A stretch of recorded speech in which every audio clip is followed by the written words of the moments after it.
We will come to order. Thank you for joining us today. I'm pleased to welcome Federal Trade Commission Chairman Joseph Simons and Commissioner Rohit Chopra. Batting 100 so far. It has, okay. Yeah. It's the Cubs I'm thinking of. It has been more than 7 years since the FTC has appeared before this subcommittee, so gentlemen, you're late. No, it's long overdue, and the FTC is obviously one of the most important agencies this subcommittee funds, and it's only gotten more important over the last few years. You have enormous jurisdiction policing most sectors of our economy for bad behavior. You crack down on abusive robocallers. They investigate data breaches that expose sensitive personal information.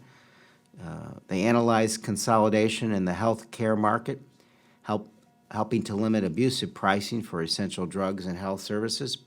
Perhaps at the front of mind, they are the top cop on the beat for consumer privacy violations and other issues in the technology sector. This is something everyone worries about these days, Democrat and Republican.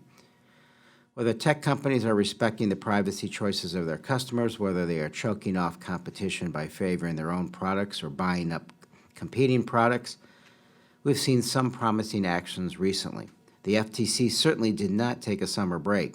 In the past few months, they've finalized high-profile settlements with Facebook, YouTube, and Equifax.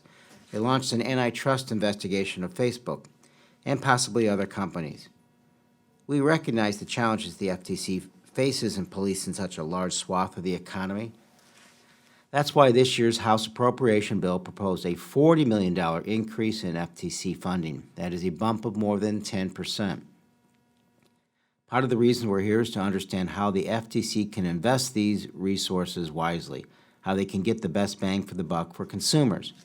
But it's also our duty as appropriators to determine if the FTC is using its existing resources as efficiently as possible.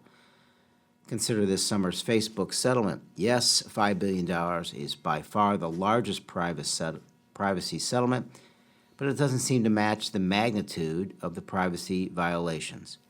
That fine does not represent even a full month of revenue for the company, and it's not clear that the corporate changes the FTC secured will head off future privacy violations.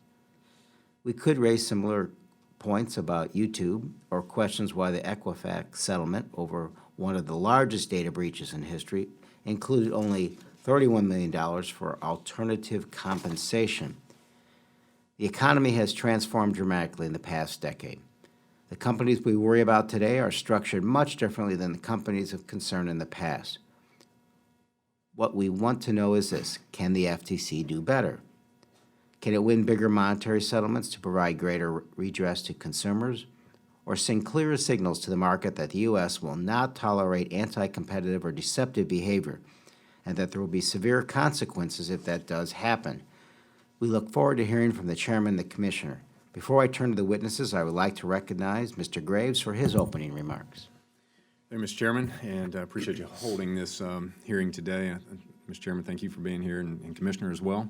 Look forward to hearing your testimony. And I think we all know that the Federal Trade Commission basically has two primary missions, and the first is to protect consumers from unfair and deceptive and fraudulent practices, as the Chairman's discussed. And this includes protecting Americans from identity theft, false advertising, those dreaded telemarketing calls, the unwanted telemarketing calls, and certainly scams against the most vulnerable, our elderly that are in our communities and our great service members. The FTC also makes sure our markets are open and free